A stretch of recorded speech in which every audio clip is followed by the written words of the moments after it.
નમસ્કાર વિદ્યાર્થી મિત્રો, કેમ છો બધા? મજામાં? જ્ઞાન મંદિરી મોડર્ન સ્કૂલની યુટ્યુબ ચેનલ ઉપર આપ સર્વ વિદ્યાર્થી મિત્રોનું હું હાર્દિક સ્વાગત કરું છું. વિદ્યાર્થી મિત્રો, આપણે ધોરણ 11માં ભૂગોળ વિષયની અંદર પાઠ નંબર 4 જે છે ભૂકંપ અને જ્વાળામુખી, બરાબર, તેના વિશે અભ્યાસ છે એ કરતા હતા.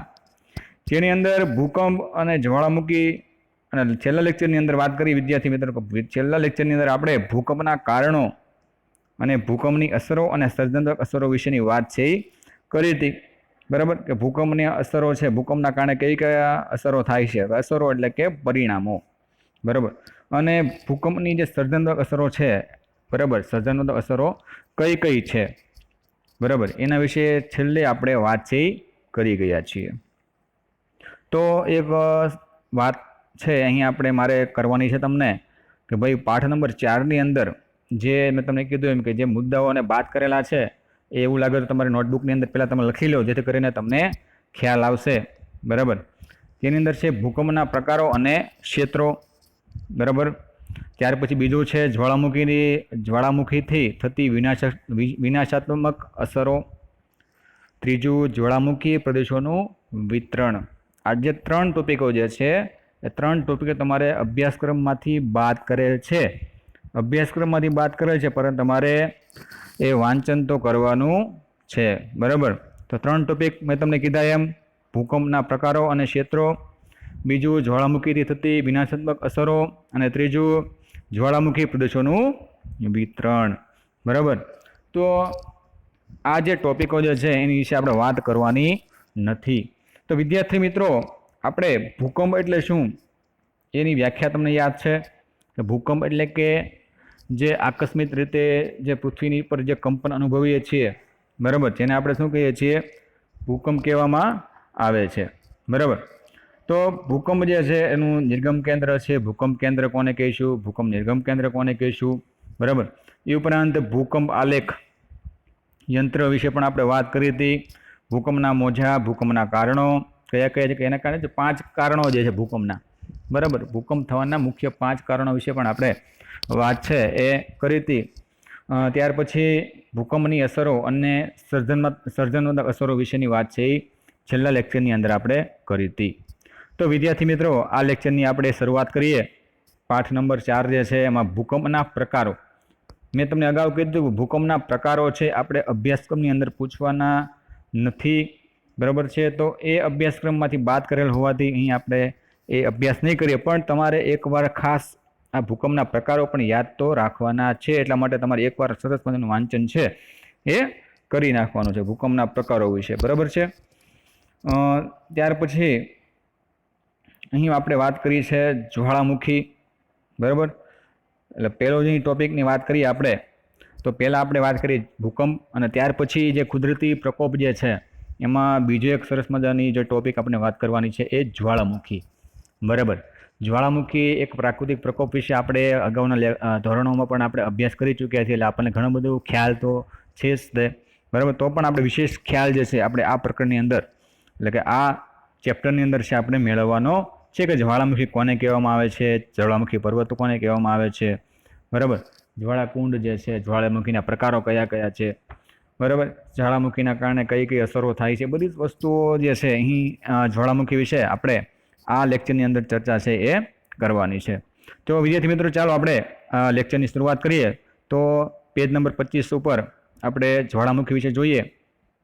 મેં તમને કીધું એમ કે તમારી પાઠ્યપુસ્તક બહાર હોવું જોઈએ, અને એક રફ નોટ છે એ તમારે સાથે જ રાખવાની છે, એ ભૂલવાનું નથી, બરાબર. પછી એ આપણે માત્ર જોવા માટે મેં કીધું એમ કે વિડીયો આપણે જોતા નથી, સાથે સાથે અમુક ટોપિક જે છે એ તમારે લખવાના છે, એટલા માટે રફ નોટ છે તમારી બહાર હોવી જોઈએ, બરાબર. પાઠ્યપુસ્તકની અંદર તમારે અમુક વસ્તુઓ જે છે તમારે અંડરલાઈન તો કરવાની જ છે, પણ અમુક એવા ટોપિક લાગતા હોય પણ એ પણ તમારે નોટ ડાઉન જે કરતા જવા, જેથી કરીને આપણને શોર્ટલી તમે યાદ છે એ રાખી શકો, બરાબર. ચાલો મિત્રો, આપણે આ પાઠની શરૂઆત કરીએ. જ્વાળામુખી વિશે જોઈએ. તો જ્વાળામુખી પ્રસ્ફોટન એ પૃથ્વી સપાટી પર બનતી આકસ્મિક અને અસાધારણ ઘટના છે. તો વિદ્યાર્થી મિત્રો, અહીં આપણને વાત કરી છે તો જ્વાળામુખી છે એ પ્રસ્ફોટન, બરાબર. જ્વાળામુખી પ્રસ્ફોટન કેવી પ્રક્રિયા છે? એક આકસ્મિક પ્રક્રિયા છે. કેવી મિત્રો છે? એક આકસ્મિક પ્રક્રિયા છે અને અસાધારણ ઘટના માનવામાં આવે છે, બરાબર છે. તે પૃથ્વીના મર્યાદિત પ્રદેશોમાં ફેરફાર લાવનારું પ્રાકૃતિક પરિબળ છે. એવું છે, તે પૃથ્વીના મર્યાદિત પ્રદેશોમાં ફેરફાર લાવનારું પ્રાકૃતિક પરિબળ પણ માનવામાં આવે છે. બરાબર છે. એટલે જ્વાળામુખી તમે જોતા હો થતા હોય એ પણ કેના ઉપર આધાર રાખતા હોય છે?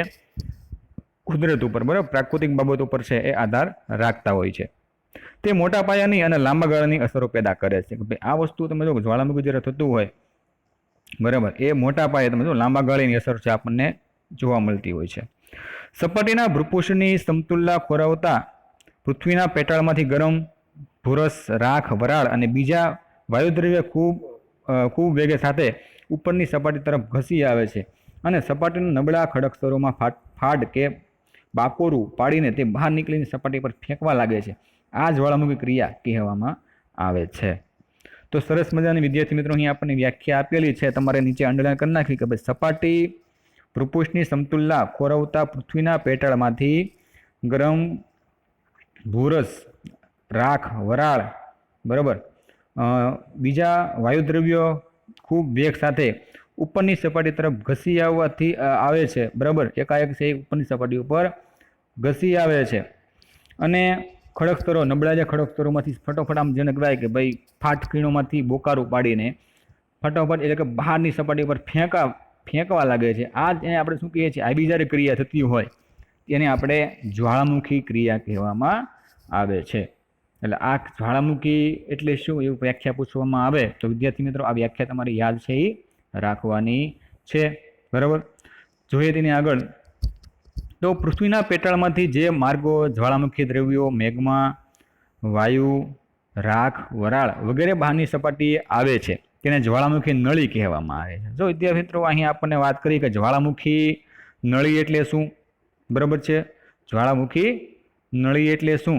તો એના વિશે પણ તમને ખ્યાલ હોવો જોઈએ કે ભાઈ જ્વાળામુખી નળી કોને કહેવામાં આવે છે.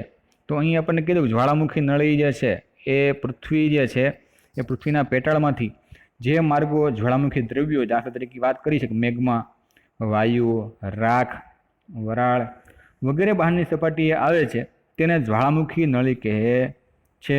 બરાબર, જમીન સપાટી પર અસ્તિત્વમાં આવેલું ગળણી આકારનું બોકારું કે જ્યાં જ્વાળામુખી નળી દ્વારા પેટાળમાં દ્રવ્ય બહારની સપાટીએ ફેંકાય છે તેને જ્વાળામુખી કહીએ છીએ. જો મિત્રો પહેલાં આપણને જ્વાળામુખીની પ્રક્રિયા વિશે વાત કરી, ત્યાર પછી જ્વાળામુખીની નળી વિશે વાત કરી અને હવે આપણે વાત કરીએ છીએ કે જ્વાળામુખી કોને કહેવાય છે.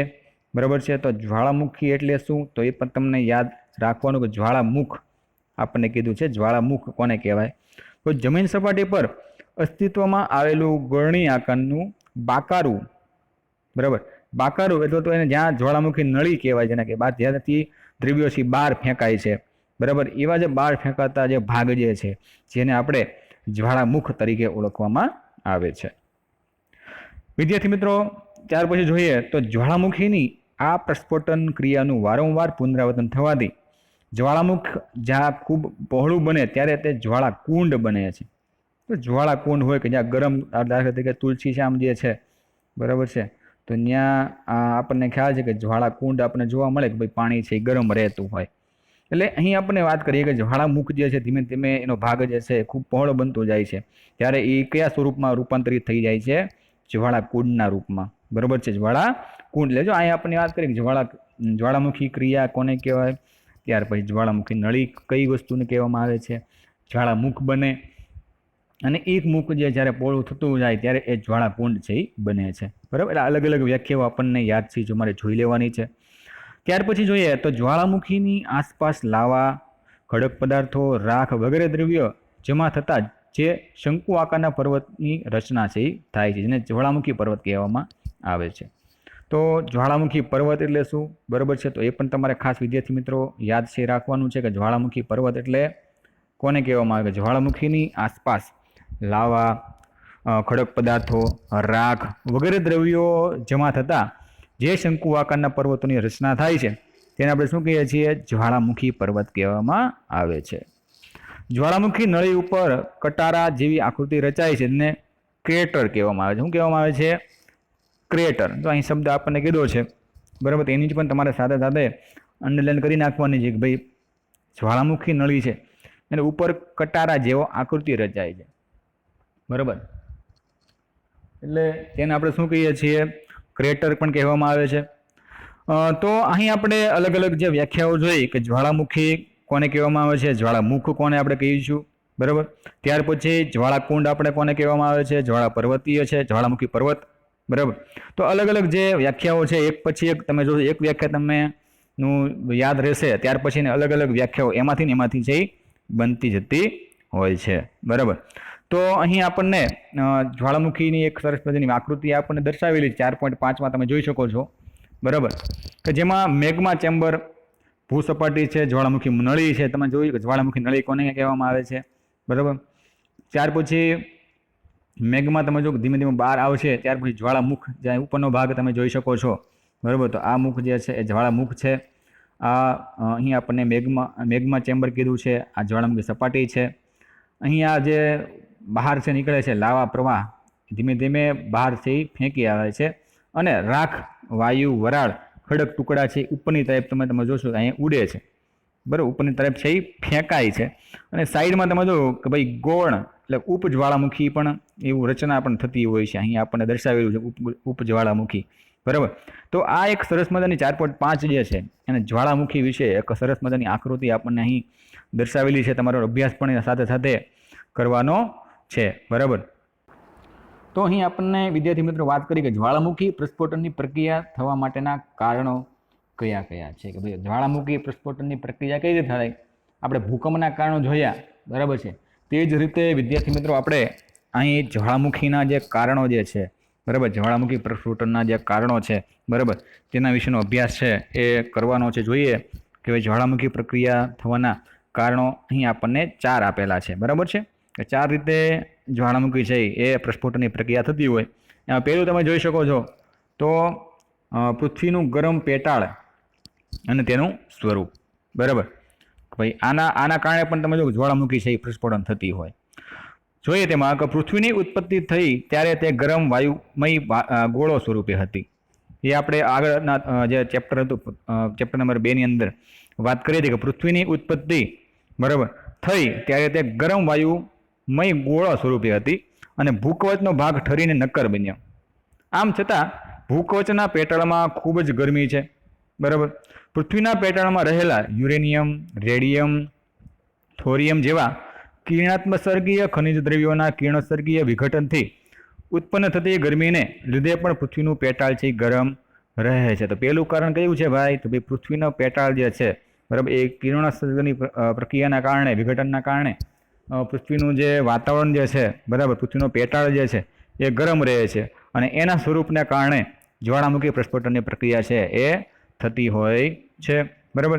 ત્યાર પછી બીજું મહત્વનું કારણ આપણને કીધું છે કે મેગ્માનો ઉદ્ભવ, બરાબર. બીજું કારણ કયું છે ભાઈ? તો અહીં આપણને વાત કરી છે કે મેગ્માનો ઉદ્ભવ, બરાબર, કે મેગ્મા છે એ બહાર નીકળે, મેગ્માના કારણે પણ જ્વાળામુખી છે એ વિસ્ફોટન છે એ થતું હોય છે. જમીન સપાટીના નબળી સ્તર રચનાવાળા વિસ્તારોમાં કોઈ કારણસર ઉપરના ખડક સ્તરોનું દબાણ ઓછું થતાં પેટાળની ગરમીને કારણે એ ખડક પદાર્થો મેગ્મામાં ફેરાય છે, બરાબર. તો અહીંયા વાત કરી છે તો ભાઈ જમીનની સપાટીના નબળી સ્તર રચનાવાળા વિસ્તારોમાં કોઈ કારણસર ઉપરના ખડક સ્તરોનું દબાણ ઓછું થતાં પેટાળની ગરમીને કારણે એ ખડકો પદાર્થોમાં મેગ્મામાં ફેરવાય છે. શેમાં ફેરવાઈ જાય છે મિત્રો? મેગ્મા, બરાબર. આ ખડક સ્તરો છે એ દબાણ ઓછું થતાં પેટાળની ગરમીના કારણે, જો પેટાળની અંદર જે ગરમી છે એના કારણે આ ખડકો છે એ મેગ્માના સ્વરૂપ, ખડક એટલે મેં તમને કીધું એમ કે પથ્થર, આવા જે પથ્થરો હોય એ મેગ્મા સ્વરૂપમાં ફેરવાઈ જાય અને આ રીતે પૃથ્વીના પેટાળમાં રહેલા મેગ્માનો ઉદ્ભવ જ્વાળામુખી પ્રસ્ફોટન માટે જવાબદાર છે, બરાબર.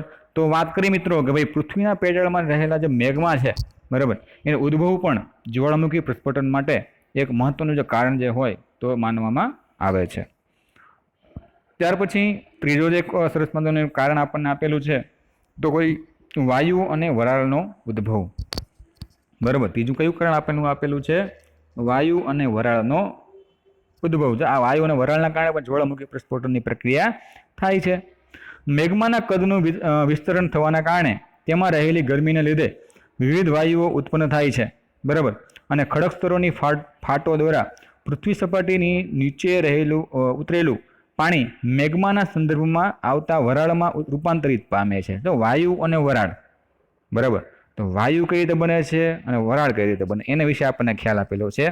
તેમાં કીધું છે કે મેગ્માના કદનું વિસ્તરણ થવાના કારણે, તો મેગ્મા તમે જો કે કદ જે છે વિસ્તરણ એટલે કે વધારે થવાના કારણે તેમાં રહેલી ગરમીને લીધે, બરાબર, મેઘમાં આપણને ખ્યાલ છે ગરમ હોય, અને આ ગરમીને લીધે વિવિધ વાયુ ઉત્પન્ન થાય. કે વાયુની ઉત્પત્તિ કઈ રીતે થઈ ભાઈ?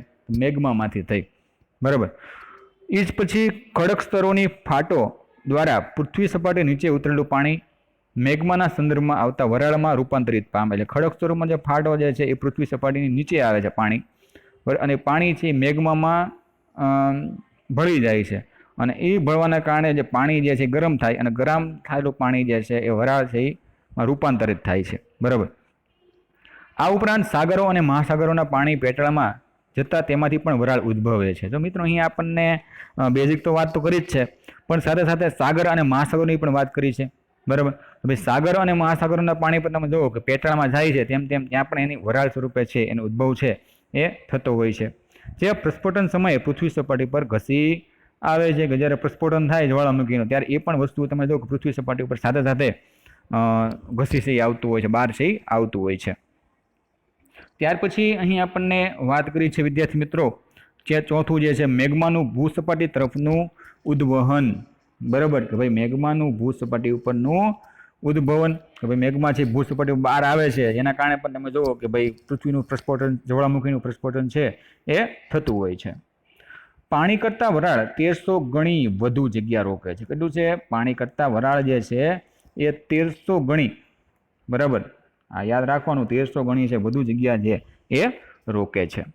પેટાળમાં રહેલી આ વરાળને પૂરતી જગ્યા અને મોકળાશ ન મળતા તે ખૂબ જ વેગથી બહાર છે નીકળવા પ્રયત્ન કરે છે, બરાબર. તો પેટાળમાં તમે જુઓ કે આ વરાળને જગ્યા ન મળે એટલે એ વરાળ છે એ દબાણના કારણે ક્યાં આવે છે? પૃથ્વી સપાટી ઉપર આવે છે, બહાર નીકળવાનો પ્રયત્ન કરે છે, બરાબર. અને પોતાની સાથે પ્રવાહી મેઘમાને પણ ભૂસપાટી તરફ ઘસેલે છે, બરાબર. પોતાની સાથે જે મેઘમા રહેલો છે એને પણ એક ઘસારા સાથે ભૂસપાટી તરફ એને ધકેલે, પરિણામે પોચા ખડક સ્તરોને તોડી ઘડાકા સાથે અથવા શાંત રીતે બહાર ઘસી આવે છે. આ ક્રિયાને જ્વાળામુખી પ્રસ્ફોટન કહેવામાં આવે છે. જો અહીંયા આપણને જ્વાળામુખી પ્રસ્ફોટન કોને કહેવામાં આવે છે, બરાબર, એની સરસ મજાની વ્યાખ્યા પણ આપેલી છે. નીચે તમારે અંડરલાઈન સાથે સાથે કરી નાખવાની છે વિદ્યાર્થી મિત્રો, બરાબર છે. ખાસ તમે કીધું એમ કે અમુક જે 4 ટોપિક જે છે તો 4 મુદ્દાઓ પણ તમારે નોટ ડાઉન છે એ કરી નાખવા જોઈએ, બરાબર. ત્યાર પછીની આપણે વાત કરીશું મિત્રો તો જ્વાળામુખીના પ્રકારો, બરાબર છે. તો આપણે વાત કરી છેલ્લે કે જ્વાળામુખી પ્રસ્ફોટન કોને કહેવામાં આવે છે એની વ્યાખ્યા પણ આપણે જોઈ હતી. હવે વાત કરીએ જ્વાળામુખીના પ્રકારો, બરાબર છે. જ્વાળામુખીના પ્રકારો, જ્વાળામુખીના પ્રકારો કયા કયા છે, બરાબર. એમાં આપણે મુખ્ય 3 પ્રકારોને જ્વાળામુખીના આપણને જોઈ શકશું, બરાબર, જેના વિશેની આપણને વાત છે અહીંયા આપણને કરેલી જોઈએ તેની અંદર. તો જ્વાળામુખીની સ્થિતિ અથવા બે પ્રસ્ફોટન ક્રિયા વચ્ચેનો સમય અનુસાર જ્વાળામુખીના આ પ્રકારે પ્રકારો છે પાડવામાં આવે છે, બરાબર. તો અહીં વાત કરી કે ભાઈ જ્વાળામુખી જે છે એ એની સ્થિતિ બે પ્રસ્ફોટન ક્રિયાના કારણે અહીં જ્વાળામુખીના પ્રકારો છે એ પાડવામાં આવેલા છે, જેના વિશે જોઈએ આપણે. પહેલું આપણને પ્રકારની અંદર સક્રિય જ્વાળામુખી, બરાબર છે. પહેલો પ્રકાર કયો છે એની અંદર? સક્રિય જ્વાળામુખી. જે જ્વાળામુખીમાંથી લાવા, વરાળ, વાયુઓ અને અન્ય પદાર્થો નીકળવાની ક્રિયા લગભગ સતત ચાલતી રહેતી હોય તેને સક્રિય જ્વાળામુખી કહેવામાં આવે છે. તો આ વ્યાખ્યા વિદ્યાર્થી મિત્રો ખાસ તમારે યાદ છે એ રાખશું. સાથે સાથે મેં તમને કીધું એમ કે નીચે અંડરલાઈન પણ કરી નાખવાની છે, બરાબર. વ્યાખ્યા શું આપણને કીધી કે જે જ્વાળામુખીમાંથી લાવા, વરાળ, વાયુઓ અને અન્ય પદાર્થો નીકળવાની ક્રિયા લગભગ સતત ચાલુ રહેતી હોય. જો અહીં વાત કરીએ સતત જે ક્રિયા ચાલુ રહે, લાવારસ નીકળતા હોય, સતત લાવારસ નીકળતા હોય, વરાળ નીકળતી હોય, વાયુ નીકળતા હોય, બરાબર, એવી પ્રક્રિયા સતત ચાલતી હોય એટલે માટે એને સક્રિય કહેવાય. શું કહેવાય? સક્રિય જ્વાળામુખી કહેવાય. કેમ કે આ વસ્તુ સક્રિય, કેમ કે સતત ચાલતી હોય એટલે સતત એટલે કે સક્રિય, બરાબર. સતત ચાલતી વસ્તુને શું કહીએ? સક્રિય કહેવાય, બરાબર, એક્ટિવ જેને કહી શકશું, બરાબર. ઇટાલીમાં આવેલા એટના જ્વાળામુખી તેનું ઉદાહરણ છે. એટલે ઉદાહરણ આપણને જ્યારે પૂછવામાં આવે તો એ પણ તમારે સાથે સાથે જોઈ લેવું કે ભાઈ ઇટલીમાં આવેલો એટના નામનો જ્વાળામુખી છે એ સક્રિય જ્વાળામુખી છે, બરાબર. એટલે આપણને ઉદાહરણ તરીકે પણ પૂછી શકે, બરાબર. તે છેલ્લા 2500 વર્ષથી સક્રિય છે. તો વિદ્યાર્થી મિત્રો આપણને કીધું છે સક્રિય જ્વાળામુખી શું કામ કહીએ, તો એ જો તમે છેલ્લા 2500 વર્ષથી પણ આ જ્વાળામુખી સક્રિય જ્વાળામુખી છે, બરાબર. એમાંથી સતત વરાળ વાયુઓ લાવા સતત બહાર નીકળતા રહે છે, 2500 વર્ષ જૂની છે, બરાબર. એ ઉપરાંત સિસિલીના લિપારી ટાપુ ઉપર આવેલા સ્ટ્રોમ્બોલી જ્વાળામુખી આશરે દર 15 મિનિટ પછી વિસ્ફોટ થયા કરે છે. તો બરાબર, જો આ સ્ટ્રોમ્બોલી નામનો જે જ્વાળામુખી છે એ 15 મિનિટ પછી પણ તમે જો વિસ્ફોટ થયા કરે સતત, એટલે કે સક્રિય, એ પણ સક્રિય જ્વાળામુખી તરીકે ઓળખીએ. એ ઉપરાંત આપણને કીધું છે કે દક્ષિણ અમેરિકામાં આવેલા કોટોપેક્સી વિશ્વનો સૌથી ઊંચો ધીકતો જ્વાળામુખી છે. એટલે આ પણ મહત્વનું છે. જ્વાળામુખીમાં તમે જુઓ કે ભાઈ દક્ષિણ અમેરિકામાં આવેલો કોટોપિક્સી, શું નામ આપેલું છે? કોટોપિક્સી વિશ્વનો સૌથી ઊંચો ધીકતો જ્વાળામુખી છે. 5 કિલોની ઊંચાઈ કેટલી આપણને કીધું છે? 6500 મીટર ઊંચી છે. કેટલી છે વિદ્યાર્થી મિત્રો? 6500 મીટર, બરાબર. સ્ટ્રોબેલી ભૂમધ્ય સમુદ્રની દીવાળ નદી કહેવામાં આવે છે. અહીં આપણને પૂછે કે ભૂમધ્ય સમુદ્રની દીવાળ નદી કોને કહેવામાં આવે છે, બરાબર? તો સ્ટ્રોબેલી છે, બરાબર. કારણ કે તેમાં નીકળતા સળગતા વાયુઓનો પ્રકાશ દૂર દૂર સુધી ફેલાય છે, બરાબર. અને ભારતમાં અંદમાન દ્વીપ સમૂહમાં આવેલા બેરિંગ ટાપુ સમયાંતરે સક્રિય બને છે, તેથી જ તો તે સક્રિય જ્વાળામુખી કહેવામાં આવે છે. તો વિદ્યાર્થી મિત્રો ખાસ આપણને પૂછે કે ભારતની અંદર તમે જુઓ તો ભારતની અંદર સક્રિય જ્વાળામુખી ક્યાં આવેલો છે? તો ભાઈ અહીં કીધું છે કે ભારતમાં અંદમાન દ્વીપ સમૂહમાં આવેલો બેરિંગ ટાપુ કયો છે? આ વાત કરી છે બેરિંગ ટાપુ જે છે એ સમયાંતરે સક્રિય બને અને તેના કારણે સક્રિય જ્વાળામુખી તરીકે પણ ઓળખવામાં આવે છે, બરાબર. ત્યાર પછી એ વાત કરી આપણે સક્રિય જ્વાળામુખીની વ્યાખ્યા તમને યાદ રહી ગઈ છે કે ભાઈ જ્વાળામુખી જે છે સતત એની પ્રક્રિયા ચાલુ રહેતી હોય એટલે માટે સક્રિય જ્વાળામુખી કીધું. પણ સતત પ્રક્રિયાઓમાં કઈ કઈ વસ્તુઓ છે? વાયુઓ છે, વરાળ છે, બરાબર. એ ઉપરાંત લાવા છે, એ સતત બહાર નીકળતા અમુક પદાર્થો, એટલા માટે એને સક્રિય જ્વાળામુખી કહેવામાં આવે છે. અહીં મિત્રો આપણને બીજો પ્રકાર એનો કીધો છે સુષુપ્ત જ્વાળામુખી, બરાબર છે. બીજો પ્રકાર કયો આપણને આપેલો છે? સુષુપ્ત જ્વાળામુખી.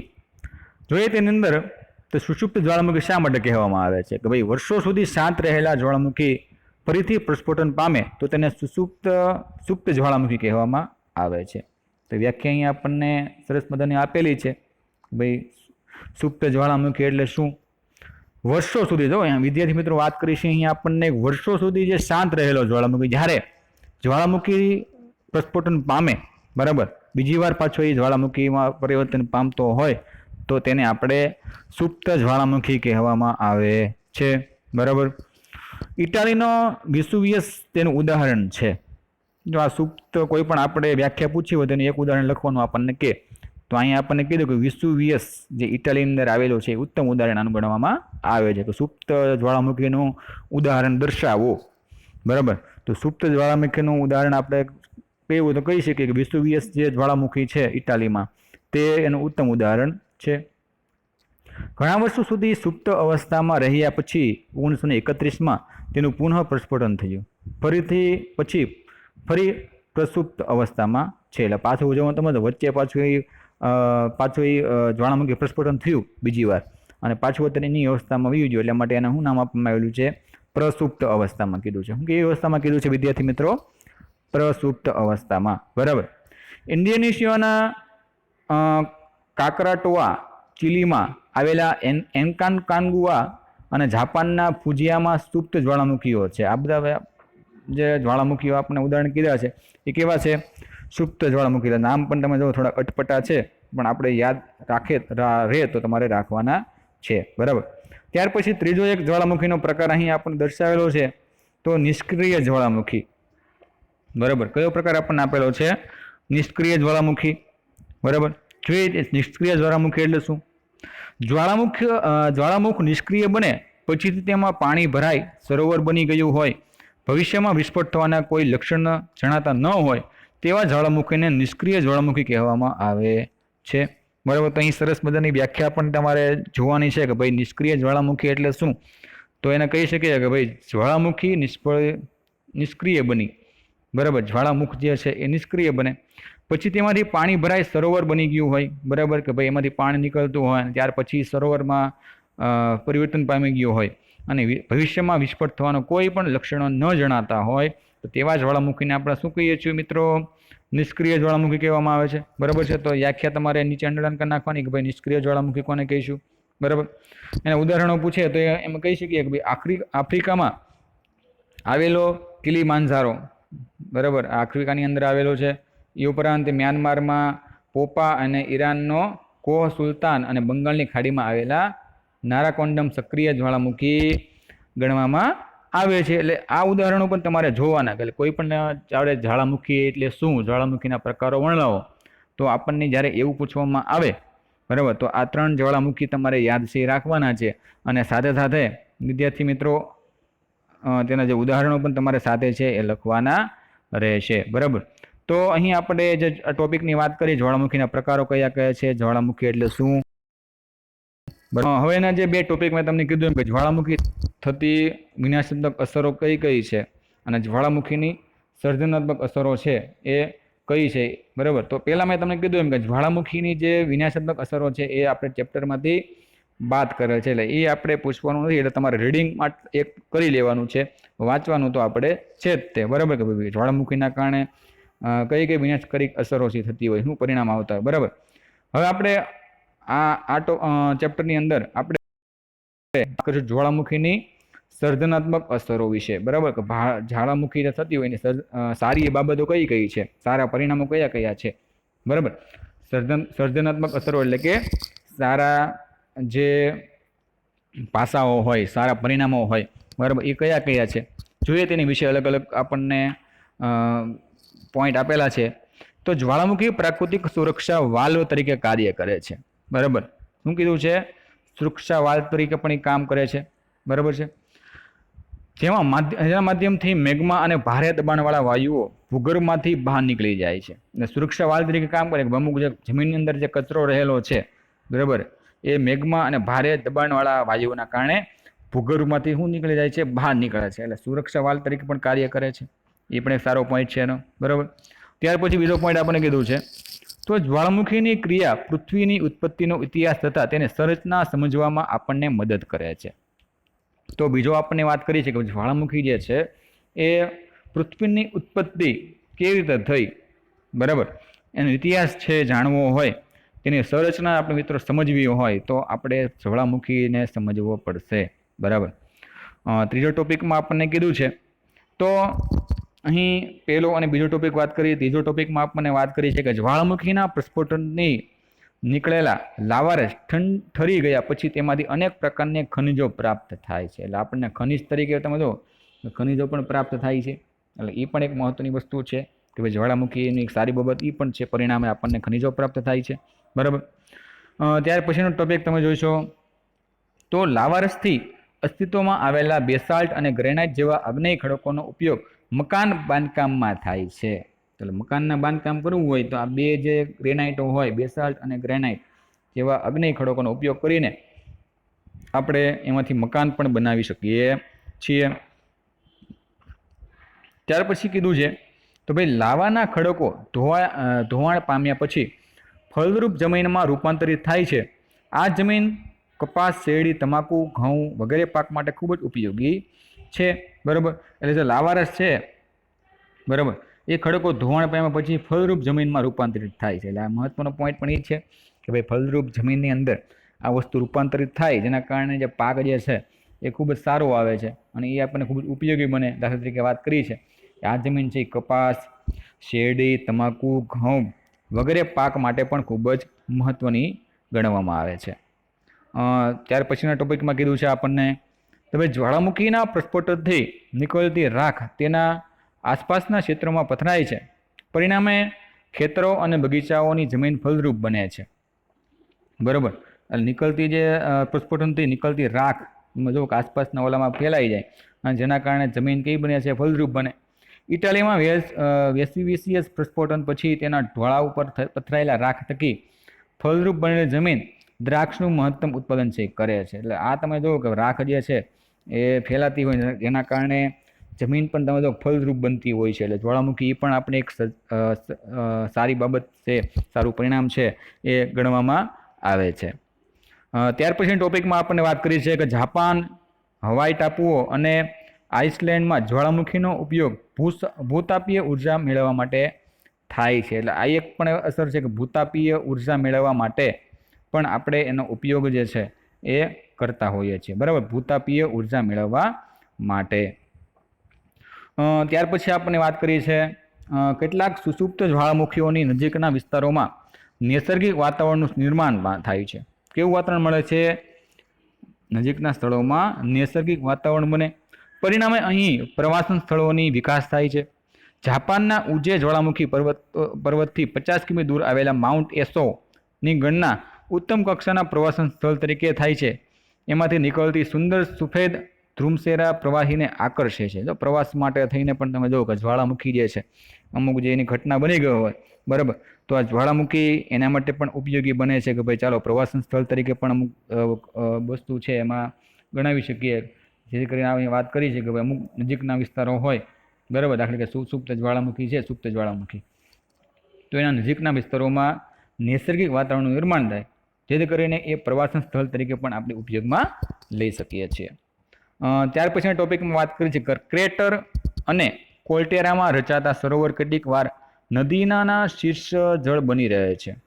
ઇજિપ્તનું વિક્ટોરિયા સરોવર તેનું ઉત્તમ ઉદાહરણ છે કે ઇજિપ્તમાં તમે જો આપેલું છે વિક્ટોરિયા સરોવર છે, બરાબર, તો આ બંને જે રચના થાય છે સરોવરની, બરાબર, એમાં નદીઓના શીર્ષ જળ બને, એમાં ઉદાહરણોની અંદર આપણને ઇજિપ્તનું વિક્ટોરિયા સરોવર આપણને ઉદાહરણ તરીકે દર્શાવેલું છે. તેમાંથી નીકળતી નાઇલ નદી ઇજિપ્તની જીવાદોરી બની છે, બરાબર. ત્યાર પછીની એક ટોપિક વાત કરી છે પોઈન્ટની, તો જોઈએ તો જ્વાળામુખીના ક્રેટરમાં વરસાદી પાણી ભરાતા સુંદર જ્વાળામુખી સરોવર છે એ બને છે, બરાબર. તો જ્વાળામુખીમાંથી જ્વાળામુખી સરોવરનું પણ નિર્માણ છે એ થતું હોય છે. મહારાષ્ટ્રનું લોનાર અને ગુજરાતમાં પાવાગઢ ઉપરનું દૂધિયું તળાવ તેના ઉદાહરણો છે, બરાબર. તો આ બે ઉદાહરણો કેવા છે? જ્વાળામુખી સરોવર, બરાબર. મહારાષ્ટ્રની અંદર છે એ લોનાર અને ગુજરાતમાં તમે જુઓ તો પાવાગઢ ઉપરનું દૂધિયું તળાવ જે છે એનું ઉદાહરણ આપવામાં આવેલું છે. છેલ્લો જે પોઈન્ટ છે એની વાત કરીએ આપણે વિદ્યાર્થી મિત્રો, તો જ્વાળામુખીના પ્રસ્ફોટનના કારણે ગરમ પાણીના ઝરા અને ગરમ પાણીના કુંડ અને ગરમ પાણીના ફુવારા અસ્તિત્વમાં આવે છે. આ ગરમ પાણીના ગંધકના અંશોની માત્રા વધુ હોવાના કારણે તેમાં સ્નાન કરવાની ત્વચાનો રોગ છે એ મટે છે. એવી માન્યતાઓ પણ છે કે ભાઈ જ્વાળામુખી જ્યાં થયો હોય ત્યાંનું પાણી તમે જો અમુક ગરમ હોય, બરાબર. એ ઉદાહરણ આપણને આપેલું છે કે ગુજરાતમાં ગરમ પાણીમાં ઝરા માટે જાણીતું, બરાબર, જે સ્થળ છે ઉનાઈ અને તુલસીશ્યામ. અહીં નાહવાથી તમે જો કે ભાઈ ત્વચા જે છે એ દર્દીઓ માટે મોટી સંખ્યામાં ત્યાં લોકો ત્યાં જાય છે અને ત્યાં આ જે બે સ્થળો ઉપર ઉનાઈ અને તુલસીશ્યામમાં તમે જો કે આ પાણીથી એ સ્નાન કરવાથી જે ચામડીના રોગો પણ મટે છે. એટલે વિદ્યાર્થી મિત્રો અહીં આપણને એની જે સર્જનાત્મક અસરો જે છે, સારા પરિણામો જે છે, બરાબર, તેની વિશે આપણે સરસ મજાની વાત કરી. ત્યાર પછી જ ટોપિક છે જ્વાળામુખી પ્રદેશોનું વિતરણ, બરાબર. એ પ્રદેશનું વિતરણ વિશે આપણે આ ચેપ્ટરની અંદરથી અભ્યાસક્રમ છે એ બાદ કરેલ છે, બરાબર. આજે આ લેક્ચરની અંદર આપણે જે આ 3 થી 4 ટોપિકની વિશે વાત કરી, જ્વાળામુખી પ્રસ્ફોટનની પ્રક્રિયા થવાના કારણો, બરાબર, ત્યાર પછી જ્વાળામુખીના પ્રકારો અને છેલ્લે જે ટોપિકની વાત કરી જ્વાળામુખી સર્જનાત્મક અસરો છે એ કઈ કઈ છે, બરાબર. તો તમારે આ લેક્ચરની અંદર આ જે ટોપિક જે છે એનું રિવિઝન છે કરવાનું છે. સાથે સાથે હોમવર્કની અંદર તમારે હું અહીંથી તમને કહું તો ભાઈ જ્વાળામુખી જે છે એના પ્રકારો વર્ણવો, બરાબર, એ તમારે હોમવર્કની અંદર એ પ્રશ્ન છે એ લખવાનો છે, બરાબર છે. તો હવે વિદ્યાર્થી મિત્રો આપણે નેક્સ્ટ વિડીયોની અંદર પાછા ભેગા થશું. ત્યાં સુધી stay home, stay safe. Okay student, bye student.